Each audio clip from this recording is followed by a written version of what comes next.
Gobierno se ha hecho un alto a la sesión del Consejo de Ministros que se viene desarrollando desde tempranas horas. Vamos a escuchar anuncios importantes en medio de este estado de emergencia que se vive en el país. Señoras y señores, muy buenas tardes.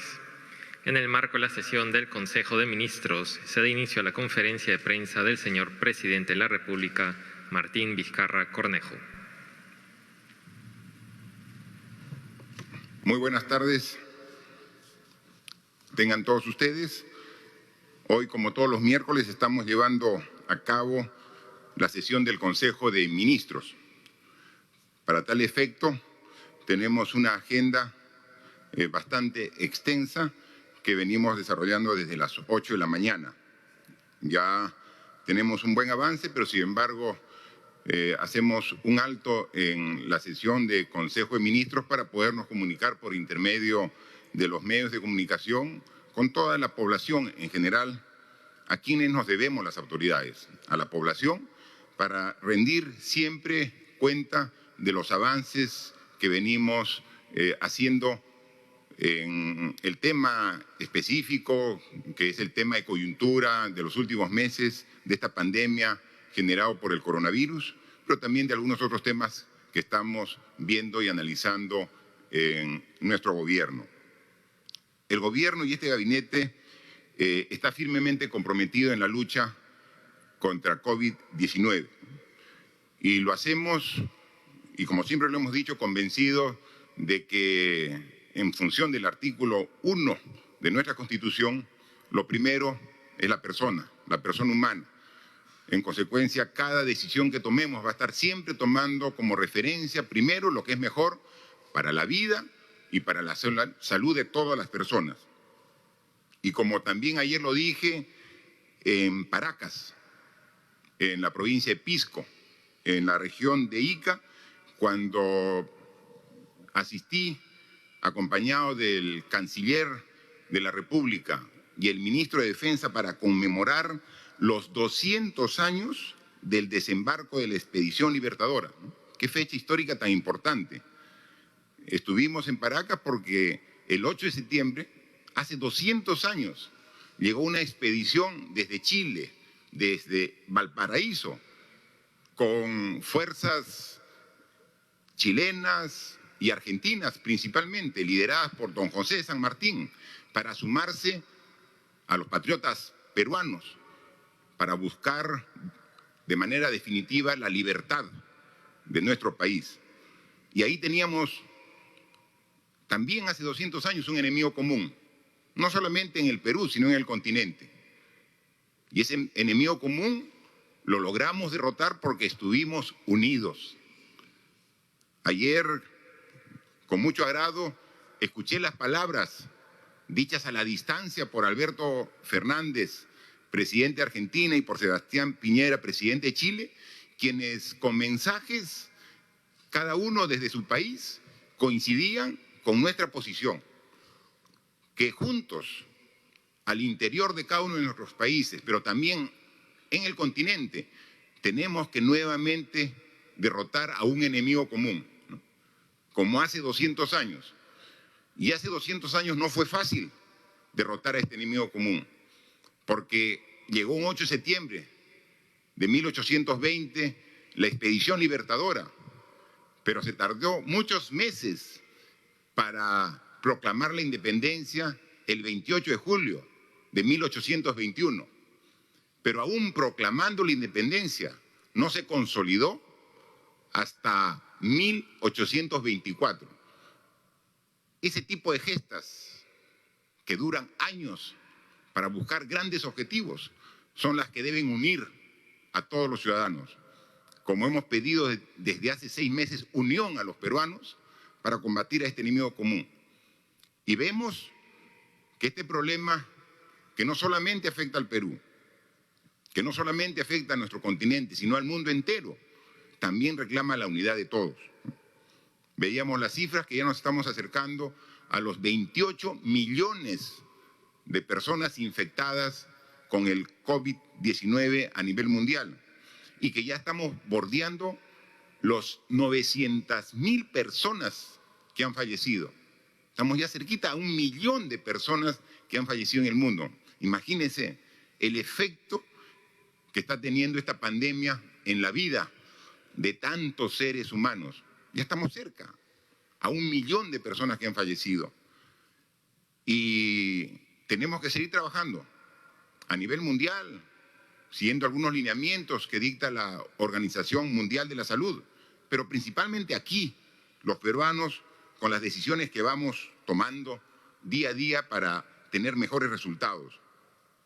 Esta pandemia, así como ya ha quitado la vida a 900.000 personas en todo el mundo, aquí en nuestro país, varios miles de personas han fallecido y se han llevado a muchos seres queridos, conocidos, compañeros de trabajo, enlutando muchas familias a las cuales, como siempre, le damos nuestra condolencia. Compartimos su dolor. El dolor producto de esta pandemia que afecta a sus hogares es un dolor de todos los hogares de nuestro país. Pero también quiero compartir con ustedes algunos datos que ya muestran signos de franca recuperación. Hay más de 500.000 de peruanos que están completamente recuperados de esta afección del COVID-19, ¿no?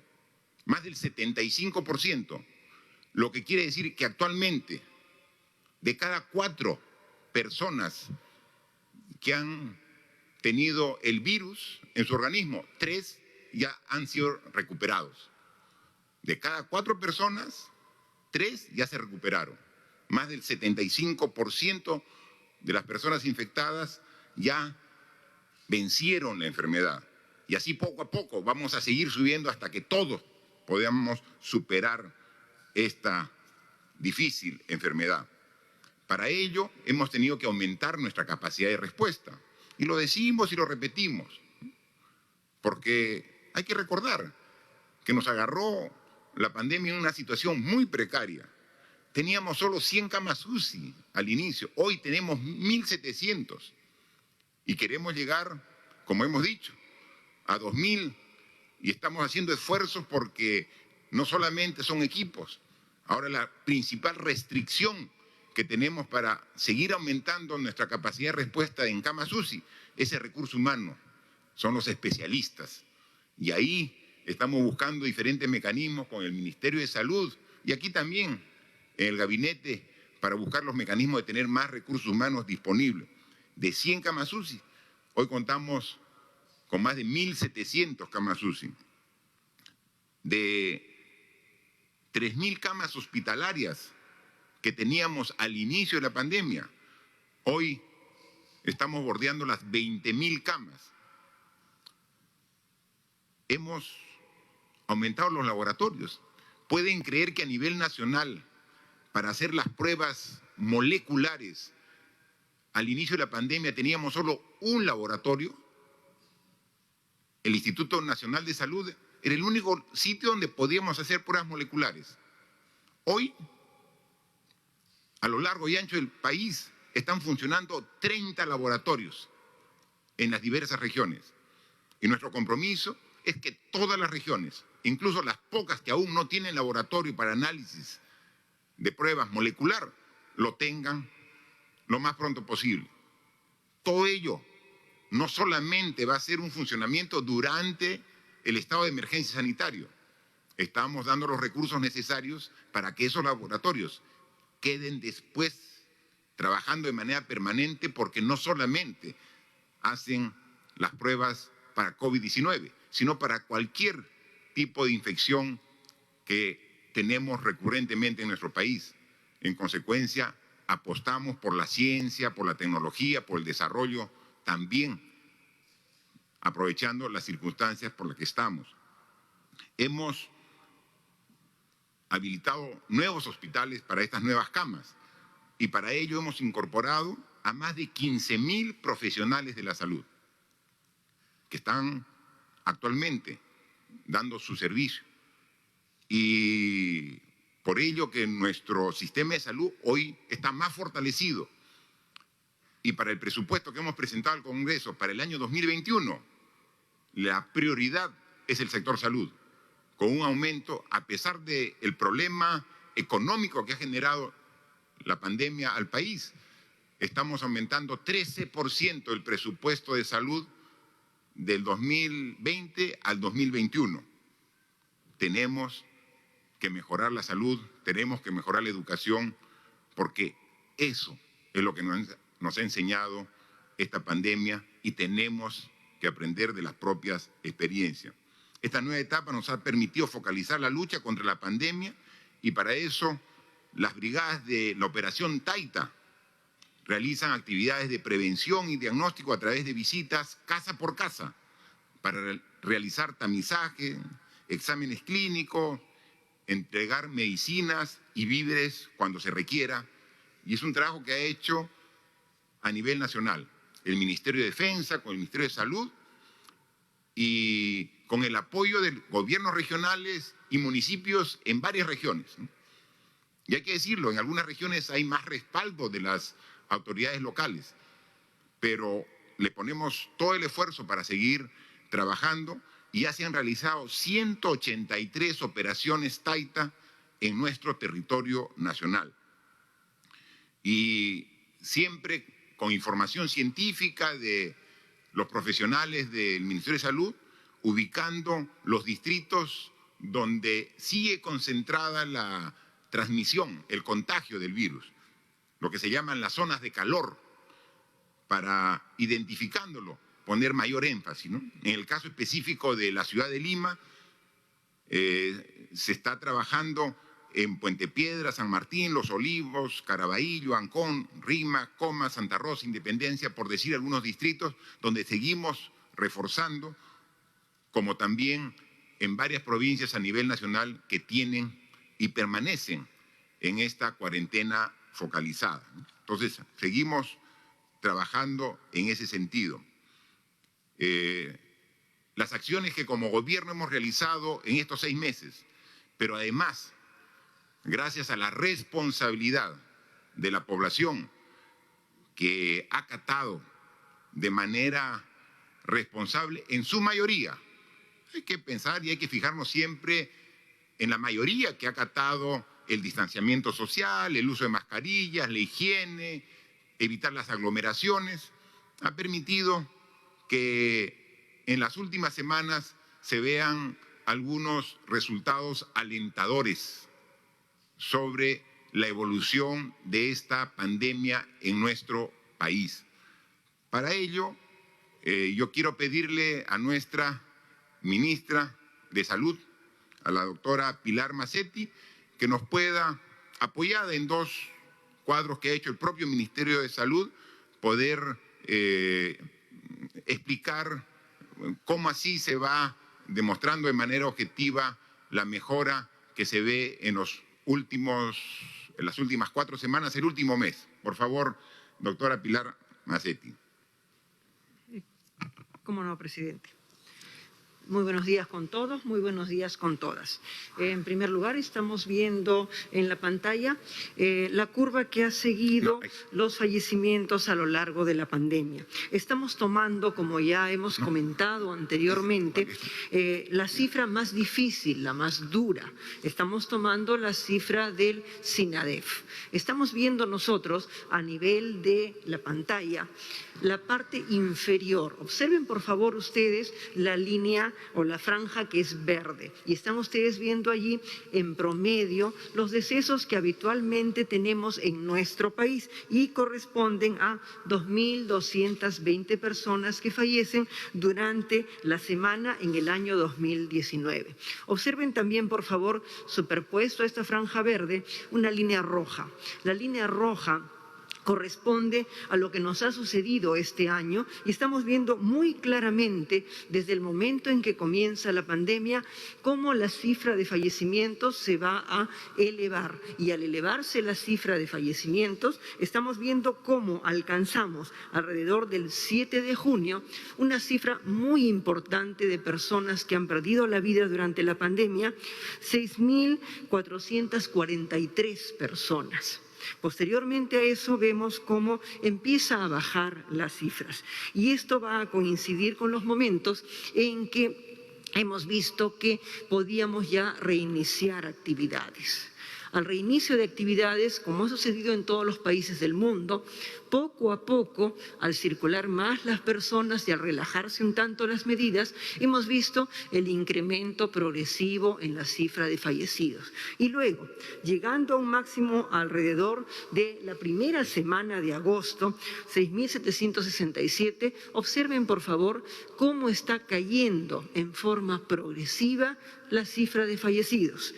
Todavía nos falta algo más de tiempo y con el favor de Dios y el esfuerzo de todos los ciudadanos y los profesionales de las diferentes áreas de la salud y los aliados de la salud para que logremos recuperar cifras que sean semejantes a otras épocas. Hemos visto una disminución de alrededor de 2.600 casos en las últimas semanas. Esto nos da a todos esperanza, pero no es realmente un triunfalismo. ¿Por qué nos da esperanzas? Porque vemos cómo el comportamiento de nuestra población, la gran mayoría de ciudadanos que sí siguen las normas que indican que debemos guardar distancia social, que debemos limpiar nuestras manos cuando estamos en contacto con alguien o con algún objeto en los alrededores, que implican que todos usemos mascarilla, estamos viendo cómo la cifra empieza a caer. Igualmente, esta cifra refleja no solo el esfuerzo de los ciudadanos, sino el esfuerzo de todos los sistemas vinculados a la salud. Aquí vamos a encontrar las medidas de contención. Las regiones, muchas de ellas, como Ayacucho, como Huancavelica, como Ica, como Tacna, han hecho grandes esfuerzos por ir hacia el nivel de atención primaria y empezar a contener. El plan Taita ha salido también a hacer contención a nivel nacional con un número muy importante de personas que han sido atendidas para encontrar a los más vulnerables. El Ministerio de Salud ha hecho también, acoplándose al plan Taita, un complemento para empezar también a atender no solo a los vulnerables, sino a los otros. Y todos hemos colaborado para que todas estas medidas empiecen a ayudarnos. Las cuarentenas, inicialmente bastante amplias y luego focalizadas, nos han ayudado.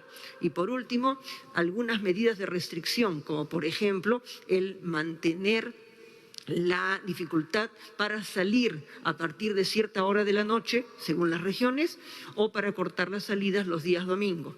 Todas esas medidas están contribuyendo a que esté bajando la curva más difícil, la curva de personas fallecidas. Y estamos viendo también en las láminas que el señor presidente ya ha mencionado, cómo ha empezado también a haber una disminución en la cantidad de camas que están siendo ocupadas a nivel nacional.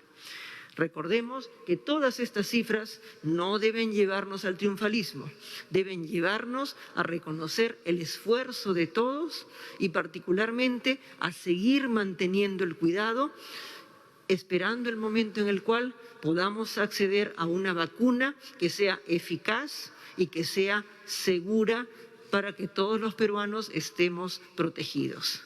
Gracias. Muchas gracias, ministra Mazzetti.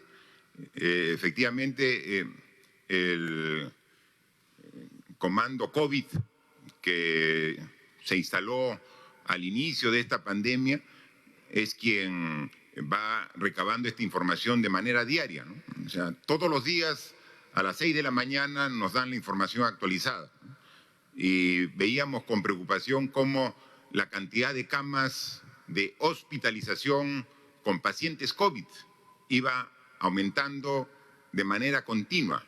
Comenzó primero, los primeros días, ¿recuerdan ustedes cuando tuvimos rápidamente incluso que habilitar las torres que se construyeron para los panamericanos, la Villa Panamericana, ¿no? Y habilitar rápido el hospital de Ate, ¿no? Aquí en Lima, porque Lima al inicio tenía el 70% de los contagiados a nivel nacional. Entonces comenzamos a habilitar una torre con 400 camas, otra torre, mientras que los hospitales aumentaban su capacidad de atención. Y entonces veíamos que los pacientes comenzaban a llegar a los hospitales. Y primero eran los primeros 50 pacientes, luego 200, 500, 1000. Y hemos llegado así de manera gradual y progresiva hasta el 16 de agosto, donde hemos llegado a tener la mayor cantidad de pacientes hospitalizados por COVID. Es decir, pacientes que por sus síntomas requerían una atención profesional en un hospital. Porque muchos otros pacientes podían estar tranquilos en su casa, otros asintomáticos, pero los que requerían una atención médica en un hospital, al 16 de agosto fueron más de 14.000. 14.060 personas en el Perú requirieron hospitalización. Y al 9 de septiembre, es decir, lo que hoy nos reportan,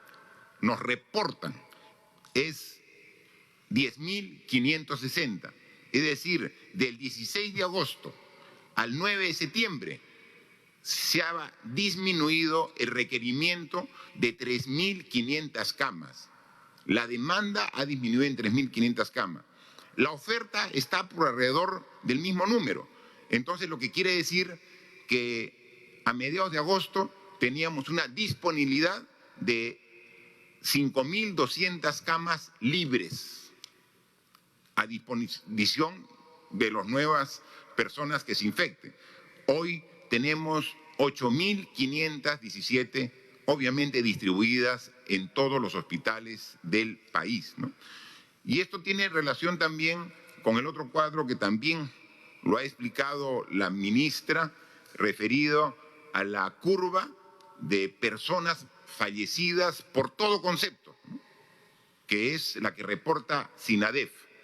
El SINADEF es el Sistema Nacional de Defunciones, SINADEF, y ese es quien recibe todos los días el reporte a nivel nacional de todos los hospitales, de todas las personas que fallecen. Inmediatamente se suben y se registran en el SINADEF. Y es un sistema moderno que tiene el Perú de registro de personas que fallecen, que recién tiene poco tiempo e incluso es un modelo en los países de la región por la implementación y el nivel de certeza que tiene, ¿no? El sistema antiguo era un sistema análogo que se tenía que hacer la inscripción no directamente en el sistema, y a veces demoraban meses y hasta años para actualizar la cifra exacta de fallecidos. Ahora hay un sistema moderno que se estableció hace algunos años y permite tener esta información, que generó la preocupación del incremento de personas fallecidas, como lo ha dicho la ministra, llegando a un primer pico desde el 15 de marzo, que iniciamos el estado de emergencia y la cuarentena, hasta la semana del 13 de junio. Llegamos a un primer pico de 6.443 personas fallecidas por semana, ¿no?, cuando el promedio del año pasado era de 2.220. Luego comenzó a disminuir, ¿no?, y entonces ahí comenzamos nosotros la primera semana de julio, la tercera fase de la reactivación económica, y levantamos la cuarentena general. Y eso generó de que muchos de los ciudadanos se confíen y comiencen a disminuir su control y a disminuir su nivel de responsabilidad. Y ahí comenzó nuevamente a subir la curva. Lo que nos preocupó ha sido motivo de muchas reuniones aquí en Consejo para tomar medidas de ajuste adicional, porque llegamos el mes de julio a nuevamente estar en subida las personas que fallecían por semana, y llegamos a un nuevo pico en las primeras semanas de agosto a 6.767 personas a la semana que habían fallecido. Nuevamente pusimos más énfasis en focalizar las áreas de cuarentena por provincia, por región, incluso sabiendo que era incómodo y molesto para las personas. Nuevamente establecimos el toque de queda los domingos, todo el día, hace 6 semanas.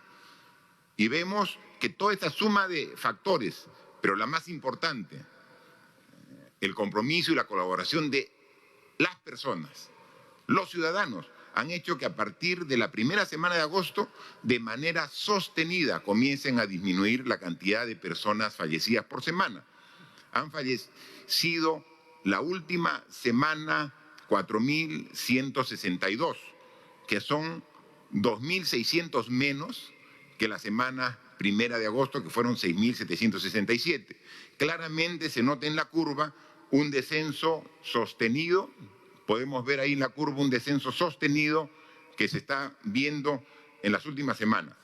Pero lo que sí coincido plenamente con la ministra de Salud, como es el consenso de todo el gabinete, que esto no debe generar ningún triunfalismo, no nos puede generar ninguna confianza. Sí, es un dato esperanzador, pero tenemos que seguir trabajando. El virus no se ha ido. Tenemos que seguir siendo igual de responsables para que esto se continúe en esta tendencia de disminución, ¿no? O sea, nadie va a estar de manera triunfalismo, ni nosotros ni ustedes. Por favor, son cifras que reflejan que los resultados están yendo por el camino que estábamos buscando, pero debemos seguir siendo responsables y no debemos generar ninguna acción que relaje nuestro comportamiento y que nuevamente pueda reiniciar un aumento de los contagios. Depende simplemente de ustedes y de nosotros. Depende de todos los peruanos. Depende de nuestra unidad, de nuestro esfuerzo, continuar con esta tendencia y así, controlando al virus, mejoramos la salud. Y si mejoramos la salud de todos los peruanos, como también vemos, mejora la economía. Así como la curva de fallecidos y de contagiados subió y ahora está bajando de manera significativa, la economía también tuvo una caída muy fuerte en el mes de abril y mayo. Y vemos que junio, julio ha comenzado a subir y mejorar. Hay algunos datos que nos indican que la economía en algunos sectores ya está en condiciones similares a la época de antes de la pandemia. Entonces son curvas que van en camino inverso. Mientras que va descendiendo la curva de contagios y fallecidos, va mejorando y subiendo las curvas de generación de empleo, de inversiones, de desarrollo económico, que es lo que finalmente todos queremos. Mientras que estamos informando de esta situación, no nos descuidamos en el tema de mediano plazo, que es el de la vacuna. Hoy, en Consejo de Ministros, hemos aprobado un decreto de urgencia para establecer algunos mecanismos para poder dar las facilidades al Ministerio de Salud y al Ministerio de Relaciones Exteriores para poder, como dice, decreto de urgencia que dicta medidas extraordinarias para facilitar y garantizar la adquisición, conservación y distribución de vacunas contra la COVID-19. Hoy hemos aprobado en Consejo de Ministros. Claramente está establecido como objeto de este decreto de urgencia establecer las medidas extraordinarias en materia económica y financiera para facilitar y garantizar el acceso, adquisición y conservación, distribución y aplicación de las vacunas que generen la producción de anticuerpos e inmunidad en la población a fin de contrarrestar el avance de COVID. Ya en una sesión anterior de ministros tratamos este tema y también hicimos conocimiento a la población que tenemos ya coordinaciones con por lo menos 6 laboratorios de los más reconocidos a nivel mundial, los más prestigiosos de diferentes países. No solamente estamos con un laboratorio o con la tecnología y la ciencia de un país, con varios a la vez. De todos vamos a recabar las vacunas y vamos a hacer el trámite correspondiente, porque van avanzando en una sana competencia científica y tecnológica y seguramente algún laboratorio producirá con algún tiempo de anticipación respecto a los otros. Con todos estamos viendo para ir teniendo la vacuna inmediatamente. Algunos laboratorios piden adelanto para poder ya contar con la vacuna apenas la tengan. Este decreto de urgencia precisamente da el marco legal para que puedan adquirir el Ministerio de Salud las vacunas y podamos nosotros tener la seguridad que cuando comience la comercialización de la vacuna tengamos nosotros la disponibilidad para distribuirla a todo el Perú. Dentro de ellos hay varios laboratorios que están en la última fase de prueba de la vacuna y han tomado en cuenta nuestro país para esa fase 3, que es la última para que quede aprobada, ¿no? Vimos que el gran interés de muchos peruanos que se ofrecieron como voluntarios para poder recibir esta vacuna que todavía es parte de la fase 3. Y quiero anunciar que pasado mañana, el día viernes, comenzamos ya ese análisis clínico aquí en el Perú. Pasado mañana, el viernes, en la Universidad Cayetano Heredia, porque aquí tenemos que unir la necesidad de la vacuna con el desarrollo tecnológico propio, científico de nuestro país.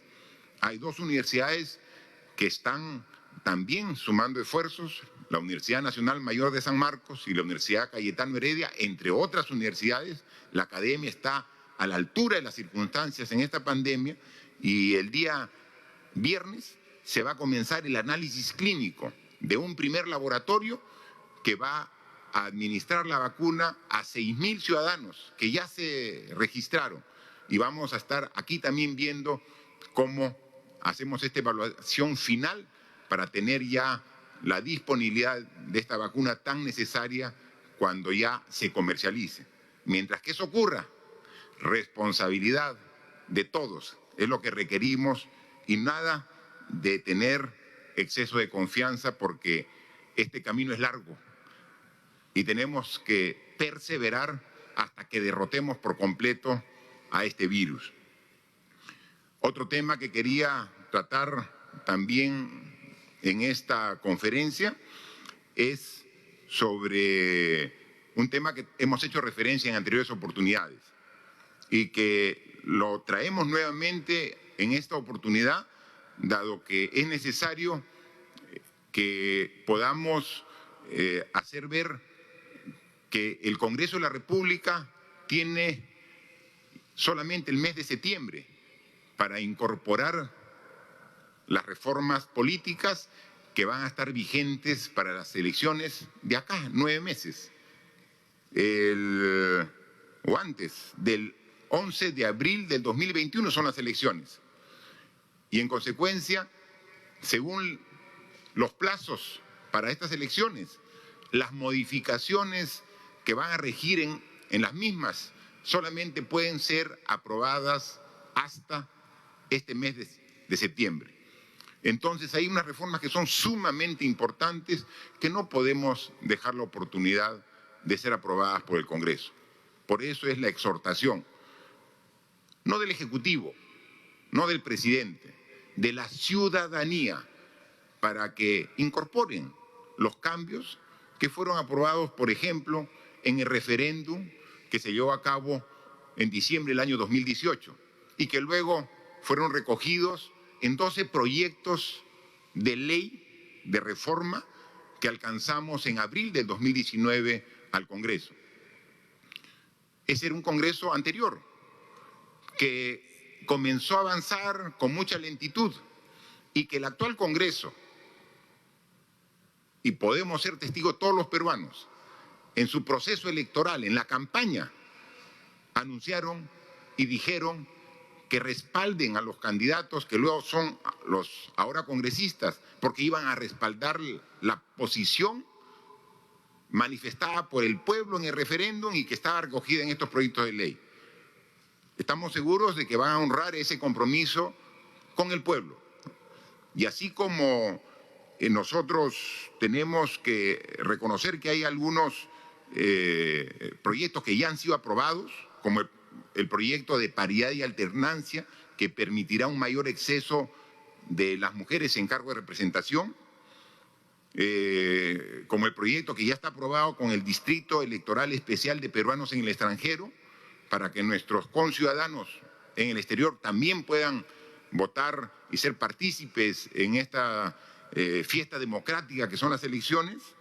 Sin embargo, hay temas pendientes, ¿no?, que deben resolverse con urgencia y que los peruanos estamos esperando para poder elegir autoridades que realmente nos representen. Para ello, uno de los proyectos pendientes es la ley de impedimento para postular a un cargo público con sentencia en primera instancia.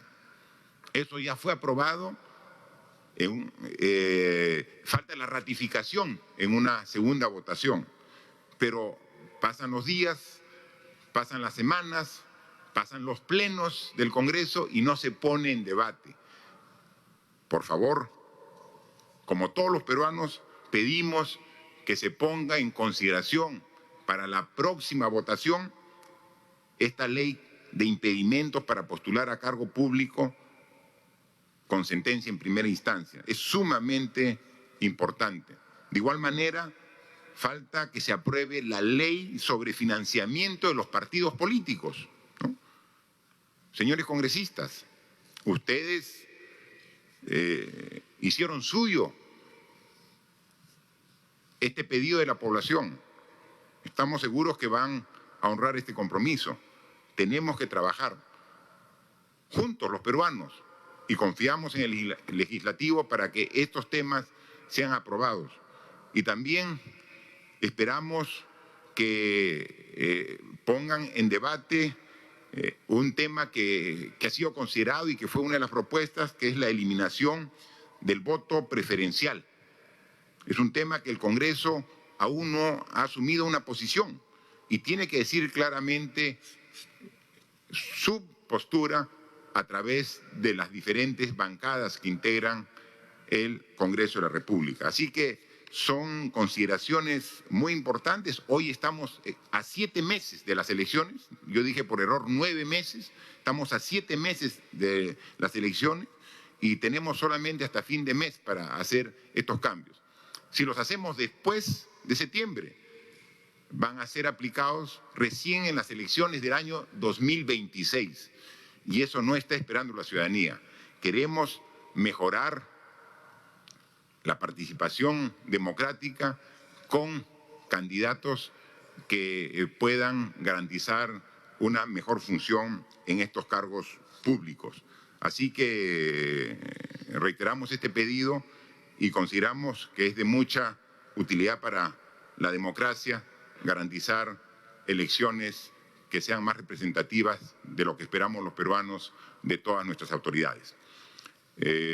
Agradezco la atención prestada y queremos dejar a los medios de comunicación, que como siempre son 5, los que el día de hoy van a hacer sus preguntas para que podamos responder aquí los ministros que estamos todos aquí reunidos en sesión de consejo. Por favor, si nos da la lectura correspondiente. Primera pregunta de ABC de España.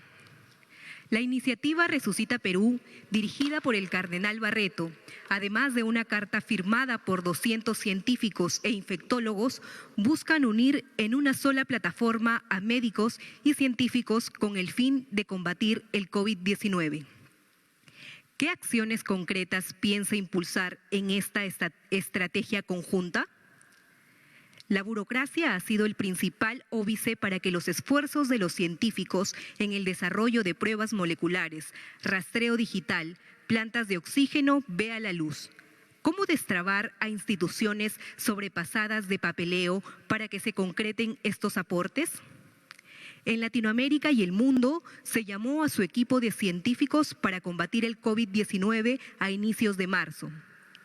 6 meses después, y dadas las duras cifras que vemos, ¿se buscará generar un canal de comunicación eficiente entre los científicos con el MINSA y la PCM?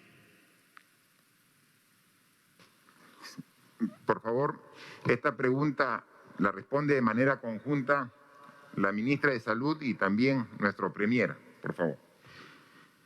Gracias, presidente. A lo largo de las semanas que han transcurrido, se ha acortado en forma importante los plazos para la aprobación de ensayos clínicos. Un ensayo clínico demora muchas semanas en ser aprobado. Se han aprobado los ensayos clínicos en, según la documentación presentada, 10 a 15 días, y tanto así que en este momento ya tenemos 2 ensayos clínicos para vacunas aprobados. Uno de ellos ya ha comenzado. Igualmente, se ha apoyado el desarrollo de una serie de prototipos de equipos de ventilación asistida, de respiradores, de plantas de oxígeno por parte de los investigadores de la Pontificia Universidad Católica del Perú, de la Universidad Nacional de Ingeniería, de nuestra Marina de Guerra y de otras instituciones.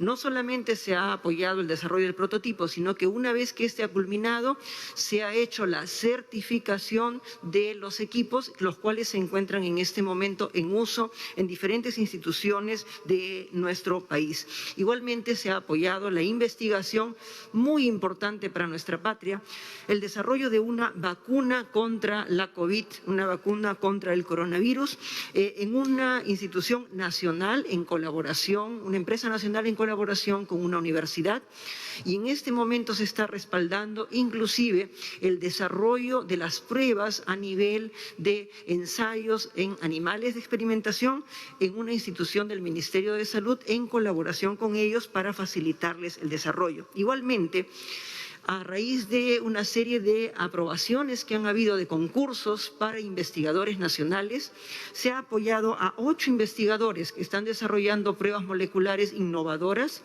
proporcionándoles las muestras necesarias para la validación a los 8 por igual, uno de ellos con un financiamiento privado y los otros 7 con financiamiento de universidades o del Estado. A todos ellos se le ha proporcionado las muestras necesarias, en forma gratuita por supuesto, para validar sus resultados, y estamos a la espera de que ellos nos entreguen las características, los resultados que están teniendo. Igualmente, se han hecho muchas modificaciones que sería largo enumerar, de tal manera que se pueda facilitar el desarrollo de una serie de insumos que hemos necesitado en el contexto de esta pandemia.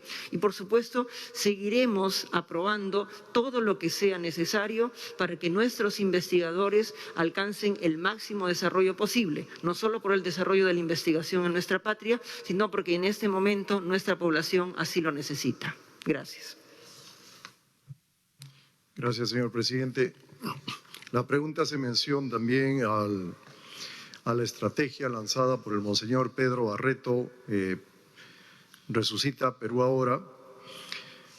Hemos tenido ya 5 conversaciones con el monseñor Pedro Barreto y con la gran mayoría de los líderes que conforman cada una de las comisiones de esta iniciativa.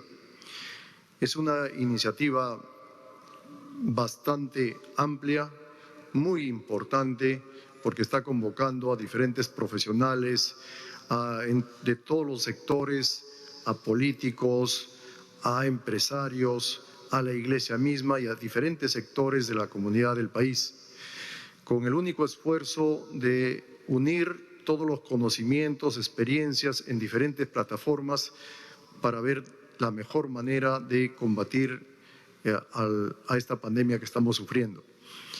Hemos explicado a esta iniciativa, a todos los integrantes, cuál es la estrategia nacional que tiene el gobierno con la lucha contra esta pandemia y cuál es la estructura que tenemos para que justamente ejecute estas líneas estratégicas.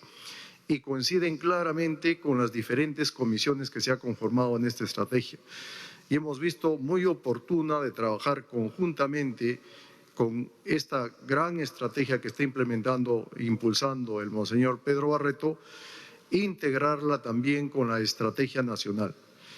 Al integrarla, que ya estamos teniendo conversaciones de primer nivel y luego pasaremos ya a la integración de los equipos técnicos, va a facilitar muchísimo el trabajo, no solamente de los científicos, sino de muchos sectores, y para ver de qué manera podemos flexibilizar algunas trabas que pueden ser burocráticas para acelerar todo lo que son los estudios científicos y también colaborar en diferentes aspectos en la lucha contra la pandemia. Esta estrategia Resucita Perú Ahora tiene las comisiones muy bien definidas que se ajustan perfectamente a la estructura que tenemos como gobierno a nivel nacional para la lucha contra la pandemia, y vamos a continuar estas reuniones de tal manera de poder en forma eficaz juntarnos todos los peruanos con esta iniciativa para luchar contra la pandemia.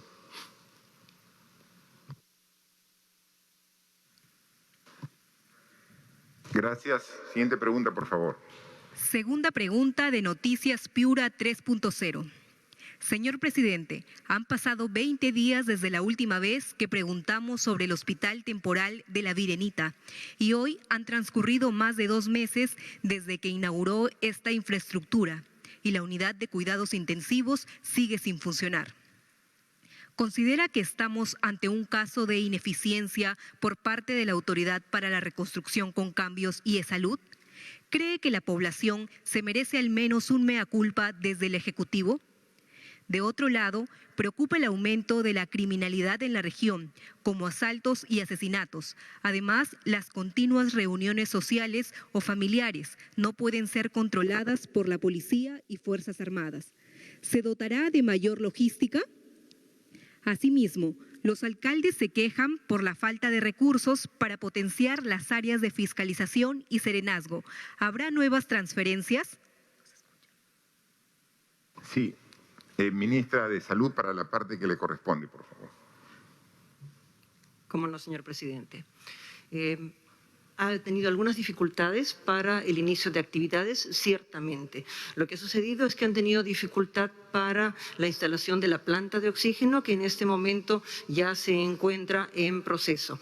Las camas han sido ocupadas, ya hay alrededor de 40 personas hospitalizadas, los equipos de ventilación asistida, 20 equipos ya han sido transferidos hace varios días con todo el equipamiento correspondiente. Habían planificado 40 equipos, pero en este momento no es posible tener personal suficiente para implementar los 40 equipos. Es por eso que se les ha transferido 20. Y a lo largo de las últimas semanas han estado haciendo la implementación de todos los equipos necesarios que acompañan a esto. En este momento, tanto el gobierno regional como E-Salud se encuentran trabajando para poner completamente operativo el sistema de oxígeno, y Reconstrucción con Cambios es quien está detrás de la estructuración de esta planta y su puesta en funcionamiento. Sí, al respecto, E-Salud, quien administra ese hospital temporal en la Virenita, en Piura, manifiesta que en esta semana, porque van a, en ese ambiente, en ese hospital, se va a aumentar la oferta en 20 camas UCI, 20. En esta semana se incorporan 10 y en la próxima semana incorporan las 10 más. Efectivamente, había un retraso en camas UCI porque el problema que se ha tenido a nivel nacional es la falta de provisión suficiente de oxígeno. Y una cama UCI tiene un alto consumo de oxígeno. En consecuencia, si bien este hospital temporal en la Virenita ya está funcionando para pacientes leves a moderados, para pacientes graves, esta semana va a incorporar 10 camas UCI y la próxima semana las otras 10 camas UCI. Estaré pendiente de que se cumpla este plazo porque si bien Piura está disminuyendo en sus contagios, siempre es necesario tener una holgura en camas UCI porque las personas que agravan siempre deben tener la oportunidad de ser atendidas en los hospitales hospitales públicos, en este caso de salud, como también de los que administra el gobierno regional. También este medio de comunicación de Piura hablaba sobre el aumento de la criminalidad, ¿no? Y cómo está trabajando la policía y Fuerzas Armadas para poder tener una mejor respuesta ante ello. Y no solamente hablaba en la respuesta ante hechos delictivos, sino también cómo controlar las reuniones sociales o familiares que hay en Piura. Miren, para eso requerimos la responsabilidad de todos. La policía y las Fuerzas Armadas obviamente tienen un rol de control ahora, de respeto a las normas que se han establecido. Estamos en estado de emergencia, pero no pueden, y eso hay que ser absolutamente claro, estar vivienda por vivienda tocando para ver si es que no están en alguna fiesta. Eso es responsabilidad de todos los peruanos, de las familias, de los hogares. Entonces, sí, tenemos que mejorar, y eso lo hemos dicho, nuestra respuesta ante la delincuencia común, ante el crimen organizado. Pero el tema de responsabilidad, cuando todos somos responsables, ¿ha visto cómo baja la curva? Porque es la suma de esfuerzos y de responsabilidades de todos. Entonces, sí acojo la pregunta para mejorar nuestra respuesta, para enfrentar los actos delictivos, pero somos todos los que debemos ser responsables para evitar que el contagio se dé en focos familiares o vecinales, con organización de fiestas que no podemos aún permitir porque estamos todavía con el virus circulando en todas las regiones del país. A pesar que está bajando el contagio, a pesar que están bajando las camas de hospitalización requeridas, a pesar que están bajando las defunciones, no, el virus sigue en medio de nosotros. O sea, no podemos aún generar focos de contagio familiar o amical. Le daría al ministro del Interior para que pueda ver algún tipo de las medidas que está coordinando en Piura y en todo el Perú, en coordinación con las Fuerzas Armadas para poder enfrentar estos actos delincuenciales que siempre se dan. Por favor, ministro. Gracias, señor presidente. Las acciones de la Policía Nacional y las Fuerzas Armadas son permanentes y se está coordinando también con la macrorregión de Piura a fin de que pueda realizar conjuntamente con las Fuerzas Armadas el plan de fiscalización que se viene realizando en la ciudad de Lima. Todas las acciones que se están dictando son a nivel nacional. Por lo tanto, esta situación y este trabajo va a ser conjunto con las municipalidades, toda vez que la labor de fiscalización de centros, de bares y lugares donde asiste público que está prohibido y está terminantemente prohibido, se va a realizar a nivel nacional, señor presidente. Gracias. Y para concluir, hay un pedido que transmite este medio de comunicación, pero es común de los diferentes municipios porque como han tenido menos ingresos por la pandemia, reclaman una mayor transferencia de presupuesto de parte del Ministerio de Economía y Finanzas, ¿no? Entonces, ministra, ¿cómo así se está atendiendo esta problemática de los diversos municipios del país? Gracias, presidente. Somos efectivamente para transmitirle a todos los alcaldes que tienen esta preocupación. Somos conscientes que el desempeño de la actividad económica está afectando la recaudación.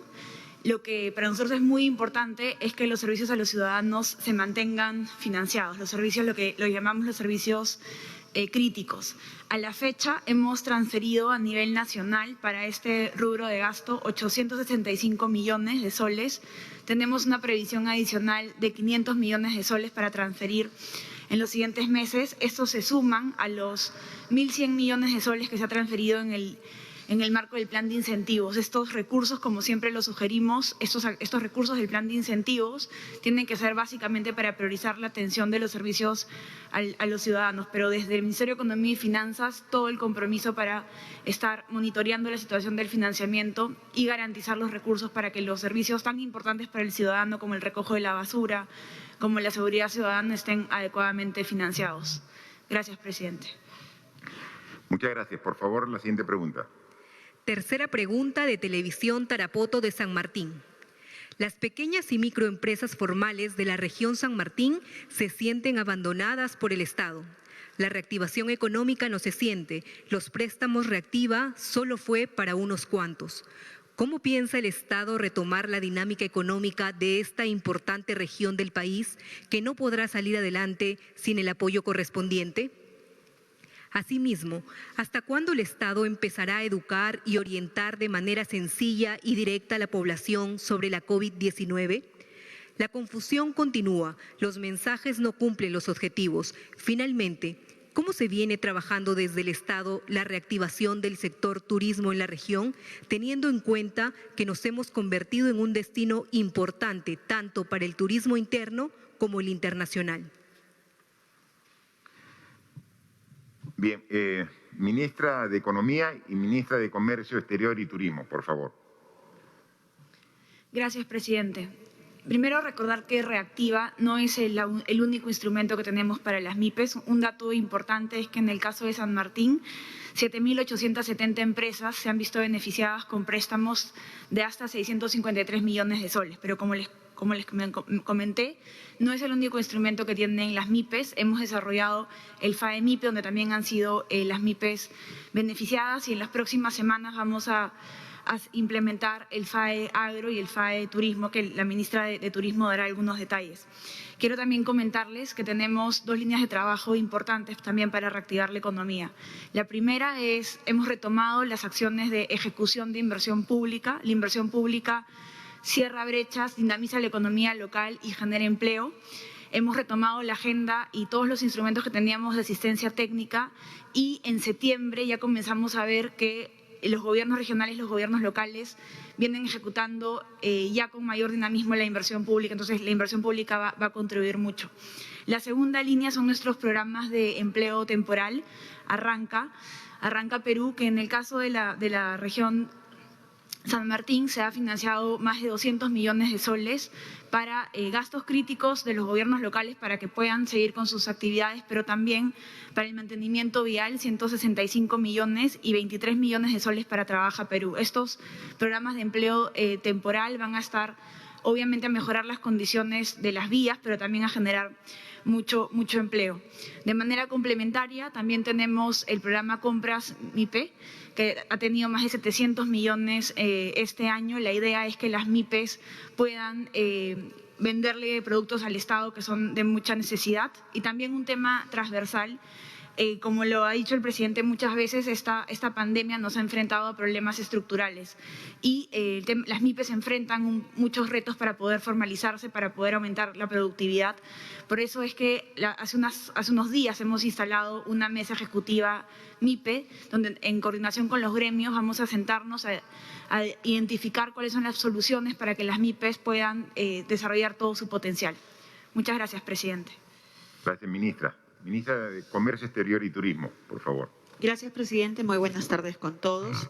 Respecto a cómo se está dando soporte al sector turismo, básicamente en la región San Martín. Primero, desde el punto de vista de financiamiento, la preocupación siempre ha sido por parte del Estado procurar que las micro, pequeñas empresas y las empresas dedicadas al sector turismo tengan un soporte financiero y económico para soportar esta crisis.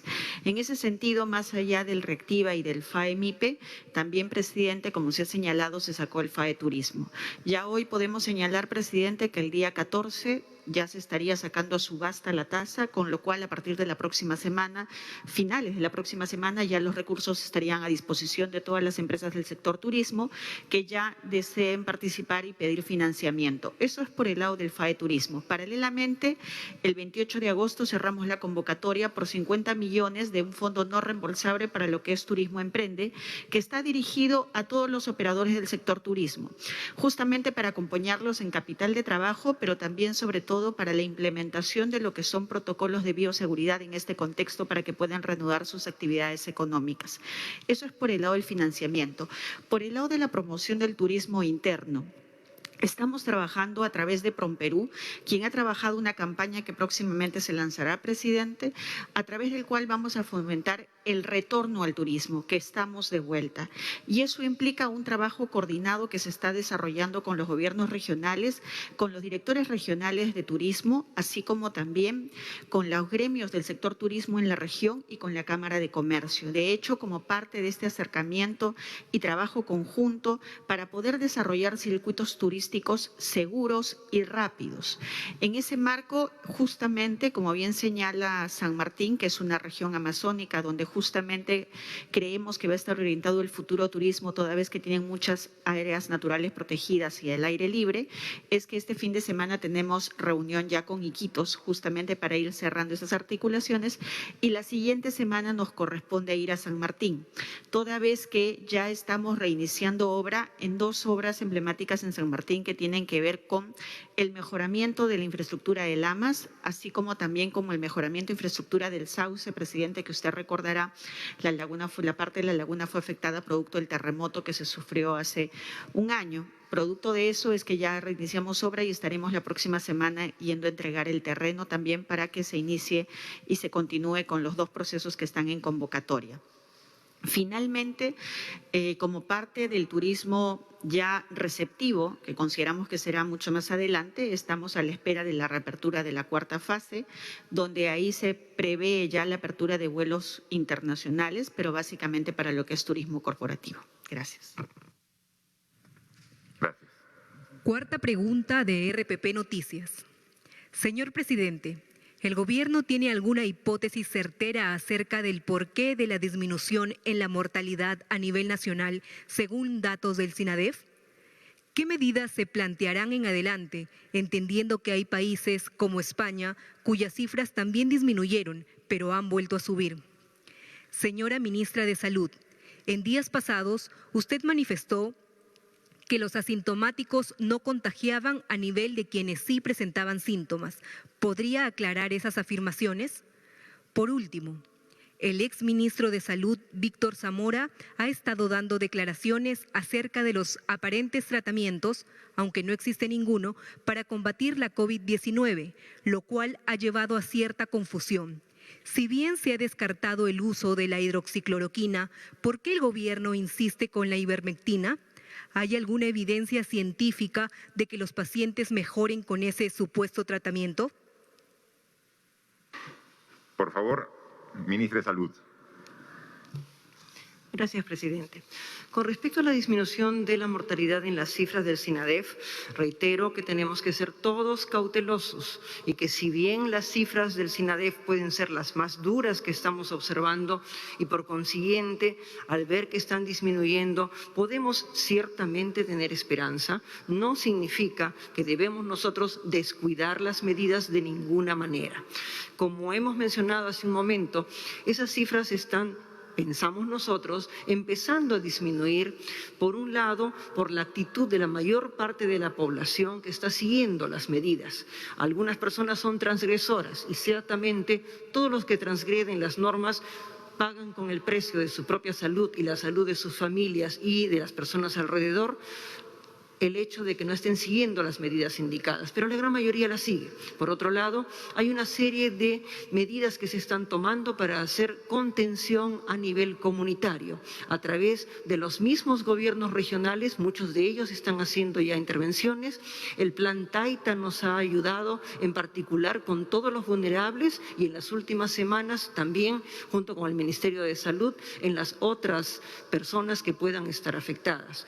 El personal que trabaja en atención primaria también está saliendo a hacer contención y pensamos que las medidas que hacen que podamos restringir las horas que tenemos que circular, las cuarentenas focalizadas, el cierre de los domingos, todo ello ha contribuido. Ciertamente también en parte es el hecho de que las pandemias con todas estas medidas tienden a hacer una lenta disminución, pero no quiere decir que eso no va a cambiar en algún momento.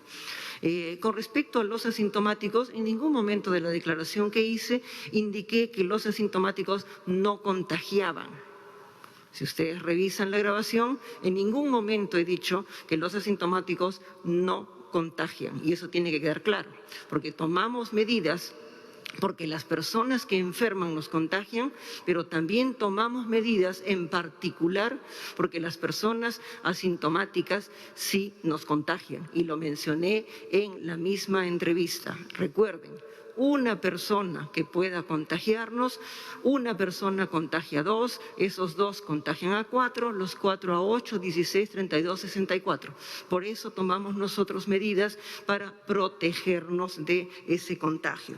Por otro lado, con respecto a los medicamentos, recuerden que esta es una decisión conjunta entre el personal técnico del Ministerio de Salud y el equipo de expertos, el mismo equipo de expertos que fue instalado durante la gestión de mi antecesor. Y ellos mismos nos han solicitado tener por lo menos hasta este fin de semana para poder revisar todos los artículos, ya que a nivel mundial se publican artículos, unos a favor y otros en contra, y ellos quieren tener una idea más clara de las circunstancias. Mientras tanto, no se ha hecho ninguna otra adquisición que pueda implicar un gasto para el Estado. Gracias. Bien, sí, solamente me queda a mí ratificar lo dicho por la ministra de Salud de que este descenso claro de las últimas semanas es gracias al trabajo de todos los peruanos, las autoridades, las instituciones, pero también la población. Todos, con este esfuerzo, estamos logrando mejorar la evolución de manera positiva.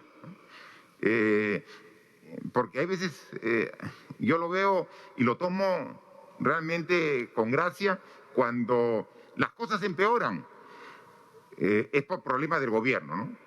O sea, cuando las cosas están mal, cuando sube el contagio, cuando suben los fallecidos, es problema del gobierno. Y cuando las cosas mejoran, oye, hay que buscar cuál será la justificación, ¿no? Entonces, si es algo malo, el gobierno tiene la culpa. Digo para algunos, porque la población es sumamente inteligente y sabe que tenemos mucho compromiso, mucho trabajo, que también nos equivocamos, por supuesto que sí, pero hay un compromiso y un trabajo. Entonces, nosotros sí creemos y somos autocríticos. Cuando las cosas no se dan como quisiéramos, analizamos y hacemos correctivos y cambiamos. Eso con toda seguridad. Y cuando las cosas mejoren, es porque también se han tomado las medidas adecuadas y la población, junto con las autoridades, estamos actuando responsablemente. Y eso es lo que ha ocurrido. Hay un proceso de aprendizaje. No existe un catálogo de comportamiento en pandemia. Autoridades, instituciones, población, estamos actuando en un proceso de aprendizaje y de mejora continua. Y estamos poniéndole esfuerzo realmente para mejorar y poco a poco se ven los resultados. No en vano hicimos Operación Taita, casa por casa. Oye, se crea conciencia. ¿Cuántos operativos Taita se ha hecho? 183. No, muchos no saben, pero sí los que han llegado hasta su domicilio, esta Operación Taita, comenzar a trabajar aumentando la capacidad de respuesta. Entonces, es un trabajo intenso que hacemos todos y que finalmente, a pesar que siempre habrá críticos que no encuentran nada bueno al gobierno, nosotros seguimos trabajando con el mismo compromiso y el mismo entusiasmo para dar lo mejor de nosotros en beneficio de los peruanos. Última pregunta de Diario Ojo. Señor presidente, la señora Keiko Fujimori literalmente acaba de acusarlo de populista, una fórmula de gobierno que le ha hecho mucho daño al país. En su opinión, ¿qué puede responderle? Asimismo, el panorama electoral para las elecciones 2021 empieza a calentarse. ¿Presentará usted algún candidato a sucesor? Por último, ¿no cree que el remedio fue peor que la enfermedad tras disolver el Congreso anterior y elegirse este en funciones, que legisla con evidentes intereses creados y, según sus palabras, hay temas pendientes que deben resolver con urgencia? Bien, creo que el medio de comunicación comete un error de interpretación respecto al concepto de populismo. ¿A quién se refiere, ¿no? De una lectura rápida, porque esto se ha dado recién en el transcurso de hace algunos minutos, yo entiendo que a quien está mencionando como populismo es a las acciones que ha tomado últimamente el Congreso de la República, ¿no? Entonces, nosotros estamos tomando medidas responsables. cuando tomamos medidas de atender a la población a través de los bonos que hemos llegado con 760 soles. Estamos llegando a más de 7 millones de hogares. Eso no es populismo, eso es atender a la población en una situación de emergencia que ha paralizado la economía por un tiempo y que para esta reactivación tenemos que asistir. Y por eso va a haber un segundo bono, que los detalles lo daremos en la próxima semana, en el próximo Consejo de Ministros, cómo va a ser esta distribución. O sea, esta es una obligación nuestra, atender a estas personas, a estos hogares vulnerables, ¿no? Mejorar los programas sociales en época de pandemia es una obligación que tenemos. Dar el presupuesto a los municipios para que puedan llegar con canastas de víveres a los hogares más necesitados, o sea, en pandemia es completamente justificado, ¿no? Dar presupuesto al sector salud para que pueda adquirir equipo de protección personal, mayor cantidad de pruebas rápidas y moleculares, las medicinas para tratar a los pacientes que lo requieran. Las medidas que tomamos aquí es realmente después de mucho debate y pensando lo que es mejor para la población en las circunstancias que nos encontramos, ¿no? Populismo de ninguna manera hemos hecho acá y me parece que en ese sentido no es tampoco las declaraciones que se han dado, ¿no? Respecto al nuevo Congreso, ¿no? La decisión que tomé como una potestad, una prerrogativa como presidente de la República de disolver constitucionalmente el Congreso anterior, luego de denegar la confianza por segunda vez a un gabinete, tenía una justificación muy clara y respaldada por la mayoría de la población, ¿no? En esa oportunidad, recuérdese, ¿no? Ya estaban próximos a elegir un nuevo tribunal constitucional de una manera precipitada y sin buscar realmente a los mejores candidatos para ocupar cargo tan importante. O sea, íbamos a dejar nosotros como autoridades, como presidente del Perú, que elijan a los que tienen que interpretar la Constitución de una manera antojadiza, de una manera precipitada, ligera. O sea, el accionar fue lo que correspondía en ese momento. Y el propio Tribunal Constitucional ha determinado que el acto que tomamos en esa oportunidad el 30 de septiembre del año pasado fue un acto regido a la norma y a la Constitución. Y fue para precisamente preservar las instituciones democráticas que nos rigen y nos dan la solidez y consistencia como Estado, ¿no? Entonces, definitivamente correspondía. Si no, actualmente tendríamos seguramente un tribunal constitucional de personas con intereses particulares y no pensando en el bien del país, en bien de la ciudadanía, ¿no? Sin embargo, por eso es que hoy he hecho una reflexión de que esta disolución del Congreso nos llevó a una elección de un nuevo Congreso con un tiempo limitado, solamente para que completen el periodo legislativo. Y los candidatos manifestaron como la mayoría de la población que iban a corregir lo que el anterior Congreso hizo mal. Bueno, pues vamos a estar atentos. Vamos a ver qué bancadas tienen en este mes para corregir lo que no hizo el anterior Congreso. Vamos a ver, vamos a estar atentos. Si con su accionar ratifican lo que dijeron en las elecciones. Vamos a ver a las bancadas. Vamos a ver quién vota a favor de evitar que puedan postular personas sentenciadas en primera instancia. Y quienes se harán los locos y quizás no vayan ese día o no estén presentes en la votación. Vamos a estar atentos. Como ciudadanos, digo, como ejecutivo, el respeto a la independencia de poderes, el respeto a la institucionalidad. Pero como ciudadanos, vamos a ver quién se abstiene, ¿no?, Hay veces, cuando no se quiere asumir responsabilidades, no estoy ni a favor ni en contra, me abstengo. No, aquí hay que tomar posición. ¿Está de acuerdo o no está de acuerdo usted, congresista, de que sentenciados en primera instancia postulen como autoridad? ¿Está de acuerdo o no está de acuerdo? Si está de acuerdo, dígalo sí. Y si no está de acuerdo, sea claro en decirlo y manifestarlo.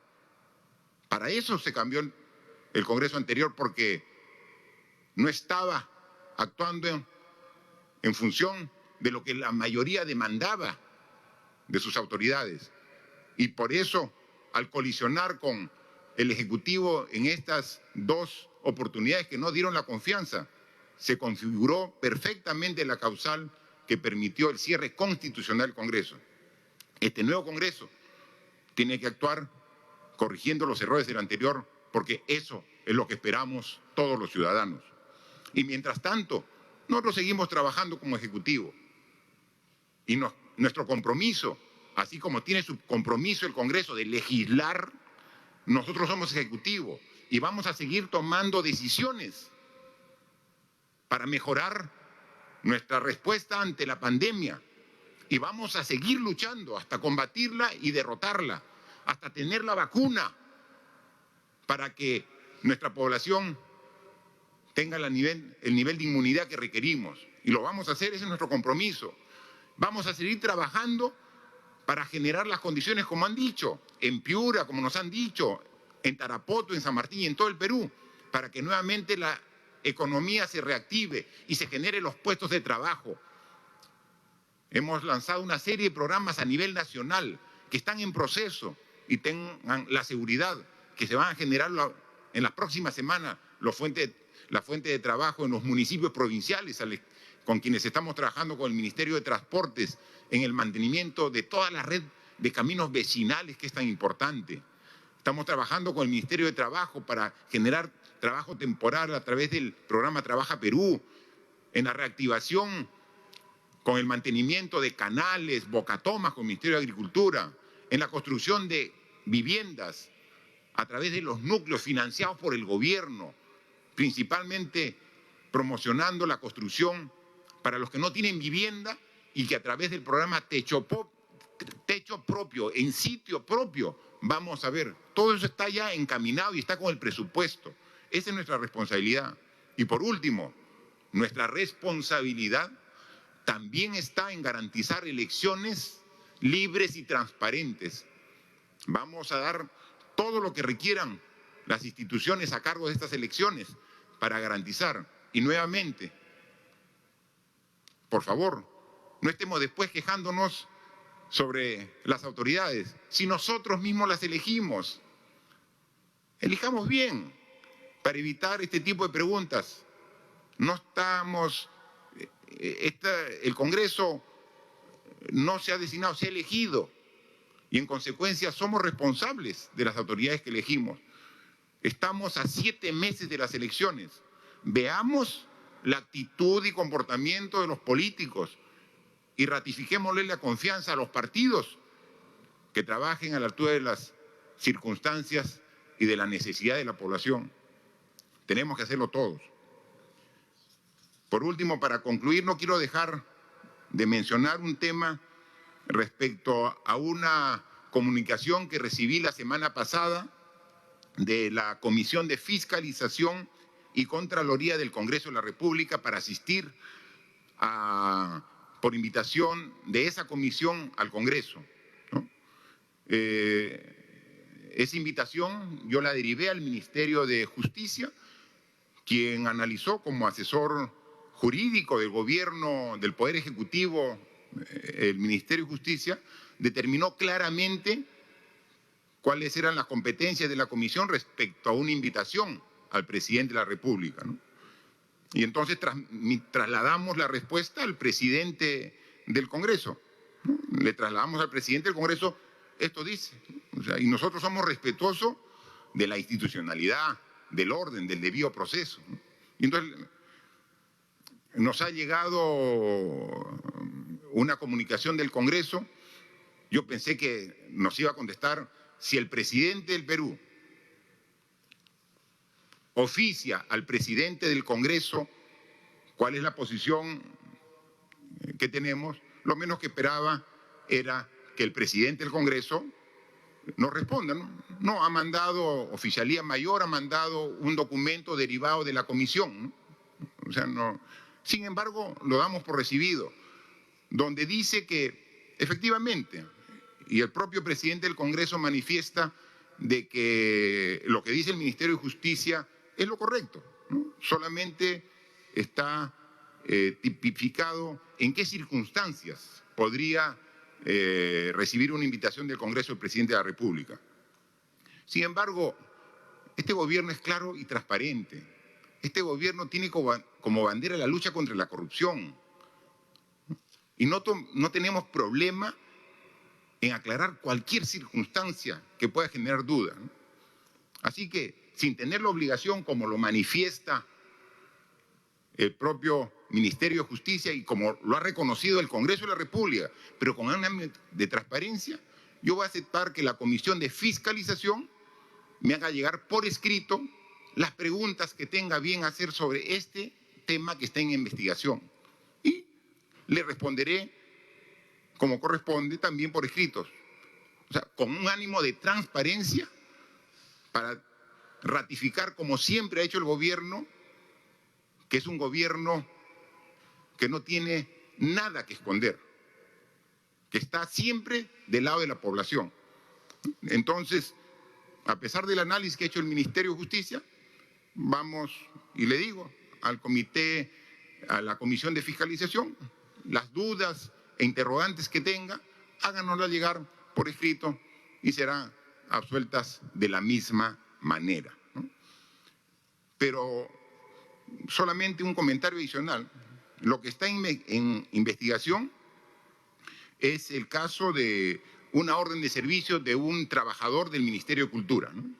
Hay un trabajador y entonces por una denuncia periodística se formó esta comisión para determinar si esta orden de servicios está bien formulada, ¿no? Y ahí está toda la investigación, se invitaba a ministros, funcionarios, etcétera. Creo que hay como 50 personas que están invitadas para ver este caso. Perfecto. Lo que corresponde a nosotros como Ejecutivo, todas las facilidades, toda la información para que puedan tener un informe real, verídico y objetivo al respecto. Pero yo voy y quisiera llamar la atención sobre un tema más amplio, ¿no? Sobre precisamente las órdenes de servicio, los locadores. Se está investigando una orden de servicio de este ciudadano, el que está en proceso de investigación. ¿Sabe cuántos contratos hay de órdenes de servicio en la administración pública? ¿Saben cuántos contratos hay? Más de 40.000. Más de 40.000 contratos. Y estamos haciendo una comisión que se está a decenas de personas para ver un locador. Hay más de 40.000. Y estas órdenes de servicio no están solamente en el Poder Ejecutivo, también Poder Legislativo, Poder Judicial, el propio órgano de control, la Contraloría General de la República, hace uso de este mecanismo, órdenes de servicio para contratar personal, ¿no? Nosotros creemos que el Congreso debería más bien revisar la normatividad respecto a las órdenes de servicio, a los locadores, porque no está normado, no hay un procedimiento claro de definir cómo debería procederse en este caso, porque se contrata incluso locadores que no tienen derechos laborales. O sea, estamos hablando por los 40.000 que hay a nivel nacional, ¿no? O sea, no estamos hablando de este caso. Investíguese con toda la profundidad del caso. No tenemos absolutamente ningún temor. Hagan todo el esfuerzo de recabar la información que sea necesario y nosotros vamos a responder. Pero no es un caso. Son más de 40.000 casos que existen en las mismas circunstancias y que son contratados por un mes, a otros por 3 meses, a otros se les renueva, a otros no se les renueva.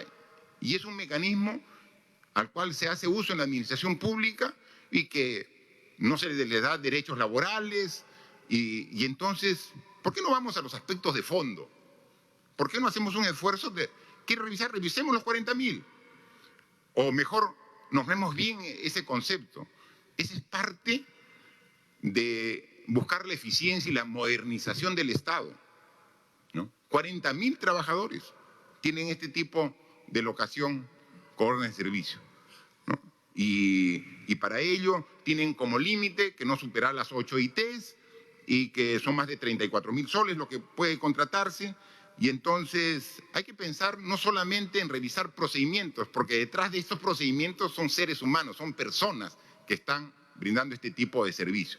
Entonces, veamos, adicionalmente a esta revisión, a este análisis, a esta investigación de la Comisión de Fiscalización y Contraloría del Congreso, yo pienso que queríamos ir a lo más profundo, revisar el sistema general de locadores, revisar el sistema general de las órdenes de servicio. Eso es lo que se espera de un Congreso de la República, ¿no? Mejorar y modernizar el Estado, ¿no? A través de un análisis amplio, profundo y hacer propuestas que cambien, ¿no? Entonces, a disposición, como siempre, del Poder Legislativo, yo hubiera preferido que esta comunicación sea para hablar en temas mucho más amplios y profundos, pero si ese es el tema de preocupación, con todo gusto. Espero las preguntas por escrito y tengan la seguridad que serán respondidas con total sinceridad y con la veracidad con que hemos actuado siempre en nuestra vida. Muchas gracias por la atención a todos ustedes. Las palabras entonces del presidente de la República, quien, sin la necesidad de estar obligado, ha aceptado entonces a recibir las preguntas de la Comisión de Fiscalización para que sean respondidas por escrito. Continuamos con la programación habitual de TE Perú.